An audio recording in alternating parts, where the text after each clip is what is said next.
A blessed day to you, and today's benefit is the journey of the ark back to Shiloh, the reunion at Mizpah. 1 Samuel 7 verses 3 to 6, New Living Translation. Then Samuel said to all the people of Israel, "If you want to return to the Lord with all your hearts, get rid of your foreign gods and your images of Ashtoreth. Turn your hearts to the Lord and obey him alone. Then he will rescue you from the Philistines." So the Israelites got rid of their images of Baal and Ashtoreth and worshipped only the Lord. Then Samuel told them, "Gather all of Israel to Mizpah, and I will pray to the Lord for you." So they gathered at Mizpah, and in a great ceremony drew water from a well and poured it out before the Lord. They also went without food all day and confessed that they had sinned against the Lord. It was at Mizpah that Samuel became Israel's judge. After 20 years of closed heavens and lamentation by the children of Israel, Samuel reached out to them in a bid to broker peace between them and God. They accepted his proposal to reconcile with God. This led to house cleaning, to get rid of all the strange gods they romanced when they abandoned the Lord Almighty. It was upon this that Samuel gave them the invitation to gather again at Mizpah, the same location where the Ark of Covenant was captured by the Philistines. The worship of Jehovah was reactivated. Significantly, the people came fasting. They fetched water from the well and poured it out before the Lord. That was a very significant self-denial from the people. Remember, they were fasting and must be thirsty at that time. Instead of drinking the water, they poured it out unto the Lord. This ceremony culminated in the official acceptance of Samuel as a judge in Israel. Three major things I want to draw our attention to keep a continuous fellowship and presence of God with us are: 1. Any form of idolatry must be avoided. 2. Self-denial. And 3. Creating an atmosphere for him.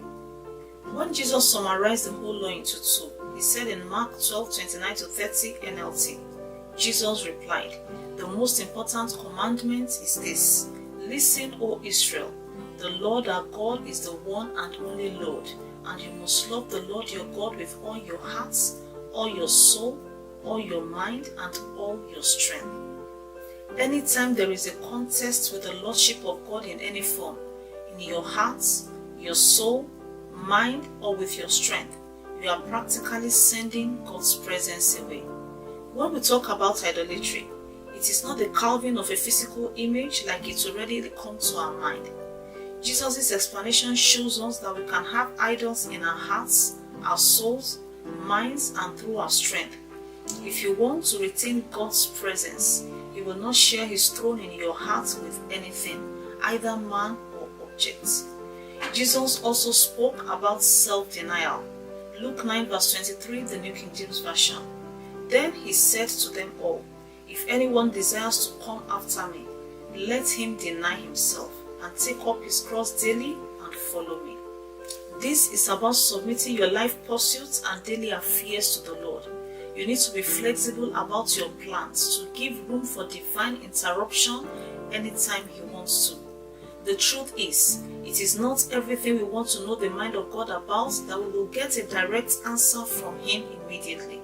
Sometimes we might have gone ahead in our personal pursuits, but when God says he's changing the direction, there should be no restriction. Self must be dethroned. Finally, for many of us, our diary is so full and completely booked. Hardly do we have time for exclusive fellowship with God. Apart from the routines that we do in the morning and the night, or the weekly exercise in the church, we need to create dedicated time of union with the Lord. These are elements that enhance our fellowship with God and sustain his presence with us. Create a reunion celebration with God. So Lord, please keep us nearer to you so that our fellowship will not be disconnected, in Jesus' name. Amen. Thanks, and enjoy today's benefits.